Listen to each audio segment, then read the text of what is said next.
ఆంధ్రప్రదేశ్ రాష్ట్రంలో జరగబోయేటటువంటి 175 శాసనసభ నియోజకవర్గాలకి, అదే రకంగా 25 లోక్సభ నియోజకవర్గాలకి జరిగేటటువంటి ఎన్నికకి దాని నిమిత్తం నోటిఫికేషన్ ఆల్రెడీ రిలీజ్ అయింది. నామినేషన్ల ప్రక్రియ ఆల్రెడీ ప్రారంభమైంది. అనేక నియోజకవర్గాల్లో దాదాపు సగానికి పైగా అభ్యర్థులందరూ కూడా నామినేషన్లు ఫైల్ చేసినటువంటి నేపథ్యంలో ఇప్పుడే ప్రధాన పార్టీలైనటువంటి వైసీపీ పార్టీ కానీ, అదే రకంగా తెలుగుదేశం పార్టీకి సంబంధించిన కూటమి అభ్యర్థులు అక్కడ ఇక్కడ కూడా కొన్ని నియోజకవర్గాల్లో మార్పులు చేసేటటువంటి ప్రయత్నం జరుగుతున్నటువంటి నేపథ్యంలో వైసీపీ పార్టీ ఏదైతే అనకాపల్లి నియోజకవర్గాన్ని ప్రతిష్టాత్మకంగా తీసుకుందో, అందుకే వారు మొత్తం 175 శాసనసభ నియోజకవర్గాల యొక్క అభ్యర్థులని ఒకటే స్ట్రోక్తో డిక్లేర్ చేసిన తర్వాత కూడా, అదే రకంగా 25 పార్లమెంటుకు సంబంధించిన లోక్సభ నియోజకవర్గాలకి 24 నియోజకవర్గాల వారి యొక్క అభ్యర్థుల యొక్క వివరాలని పేర్లని వెల్లడించిన సందర్భంలో ఒక్క అనకాపల్లి నియోజకవర్గానికి మాత్రమే పెండింగ్లో పెట్టారు. సో తర్వాత అనకాపల్లి నియోజకవర్గంలో తెలుగుదేశం పార్టీ నుంచి భారతీయ జనతా పార్టీలోకి జంప్ చేసినటువంటి సీఎం రమేష్ అనేటటువంటి వ్యక్తి ఇప్పటికీ కూడా తెలుగుదేశం పార్టీకి సంబంధించినటువంటి వ్యక్తిగానే పరిగణిస్తున్నటువంటి నేపథ్యంలో సీఎం రమేష్ చెప్పినటువంటి మాటల ప్రకారం కూడా నేను అనకాపల్లి నుంచి కంటెస్ట్ చేయబోతున్నాను అనేటటువంటి సమాచారాన్ని తెలుసుకున్న జగన్మోహన్ రెడ్డి గారు ఈ రకంగా పెండింగ్ పెట్టడం అనేది జరిగిందని వారు కూడా చెప్పడం మనం చూసాం. సో ఈ సందర్భంలో నామినేషన్ల ప్రక్రియ మొదలైన తర్వాత కూడా సీఎం రమేష్కి చిరంజీవి గారు తన యొక్క సపోర్ట్ని డిక్లేర్ చేసినటువంటి నేపథ్యంలో బూడిముత్యాల నాయుడు గారు వైసీపీకి సంబంధించిన అభ్యర్థిగా నామినేషన్లు కూడా వేసినటువంటి నేపథ్యం అయిన తర్వాత కూడా అభ్యర్థిని మార్పు చేసేటటువంటి అవకాశాలు ఉన్నాయా? అవకాశాలు ఉన్నట్లుగా స్పష్టంగా కనిపిస్తున్నాయి. ఈ మధ్యలోనే వైసీపీ పార్టీలో జాయిన్ అయినటువంటి అడారి కిషోర్ అనేటటువంటి ఒక యువకుడు, వారు రేపు వైసీపీ తరఫున నామినేషన్లు వేయబోతున్నారు అనేటటువంటి ఖచ్చితమైనటువంటి సమాచారం మన దగ్గర ఉంది.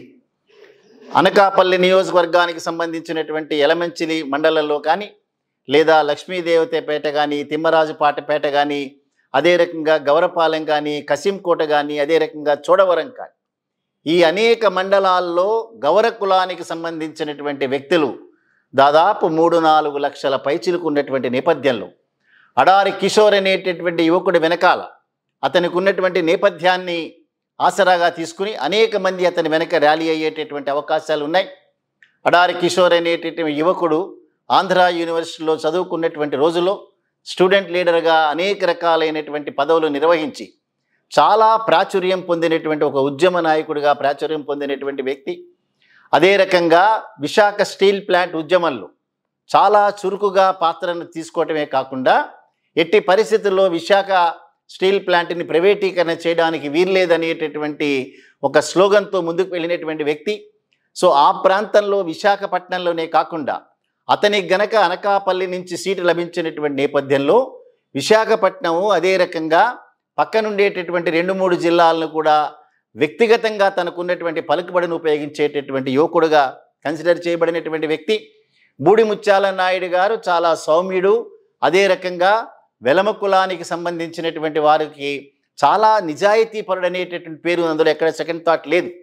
కానీ సీఎం రమేష్ లాంటి డబ్బుతో మాత్రమే ప్రజలందరినీ కూడా కొనగలుగుతాను, ఏ రూపంలో అయినా సరే తిమ్మిని బెమ్మిని చేయాలనేటటువంటి తాపత్రయంతో ఉండటం భారతీయ జనతా పార్టీలో, పనిచేయటం తెలుగుదేశం పార్టీ తరఫున, అదే రకంగా అనేక రకాలైనటువంటి కాంట్రాక్టుల రూపంలో డబ్బులు సంపాదించడమే కాకుండా బ్యాంకులకి ఎగగొట్టినటువంటి వ్యక్తిగా అనేక రకాలైనటువంటి ఆరోపణలు వారి మీద ఉన్నాయి.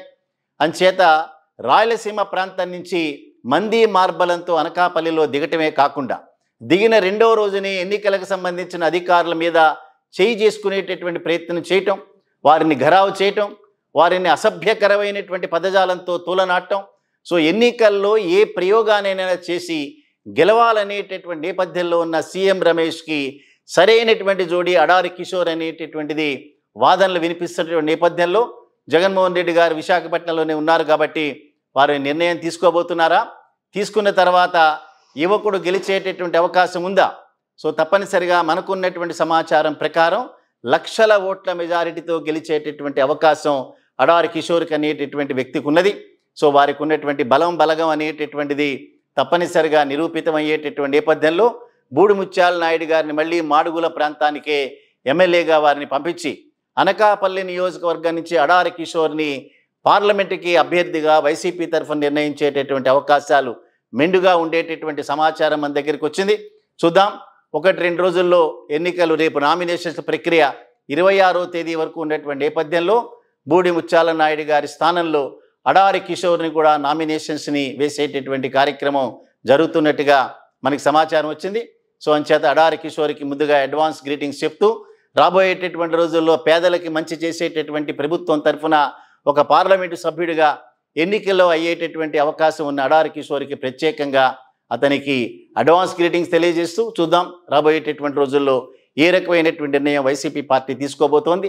వైసీపీ పార్టీ తరఫున నిలబడేటటువంటి వ్యక్తి సీఎం రమేష్ని ఏ రకంగా ఘోర పరాజయం, అతను ఆ ప్రాంతానికి సంబంధించిన వాడు కాడు, అక్కడ ఉన్నటువంటి వ్యక్తుల యొక్క ప్రజల యొక్క బాగోగులు తెలిసినటువంటి వ్యక్తి కాదు.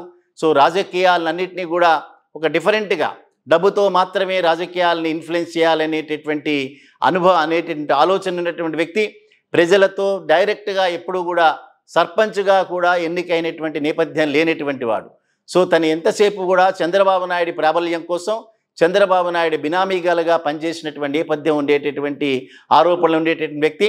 సో అటువంటి వ్యక్తి పార్లమెంట్కి వెళ్ళటం కంటే లోకల్గా ఉండేటటువంటి అడారి కిషోర్ లాంటి యువకులందరూ కూడా పార్లమెంట్కి వెళ్ళటం అనేటటువంటిది ఆ ప్రాంత ప్రజల యొక్క సెంటిమెంట్స్ని, భావోద్వేగాలని చాలా పర్ఫెక్ట్గా రిప్రజెంట్ చేయగలిగినటువంటి వ్యక్తి కాబట్టి ఆ ప్రాంతాల్లో ఉండే ప్రజలందరూ కూడా అతన్నే కోరుకుంటున్నారనేటటువంటి సమాచారం మన దగ్గర ఉంది. కాబట్టి చూద్దాం వైసీపీ పార్టీ నిర్ణయం ఏ రకంగా తీసుకుంటుంది అనేటటువంటిది. అభ్యర్థి మార్పు విషయంలో మనకున్న సమాచారమే నిజమయ్యేటటువంటి అవకాశాలు ఉన్నాయా లేదా అనేటటువంటిది 2 రోజుల్లో తేలేటటువంటి అంశం.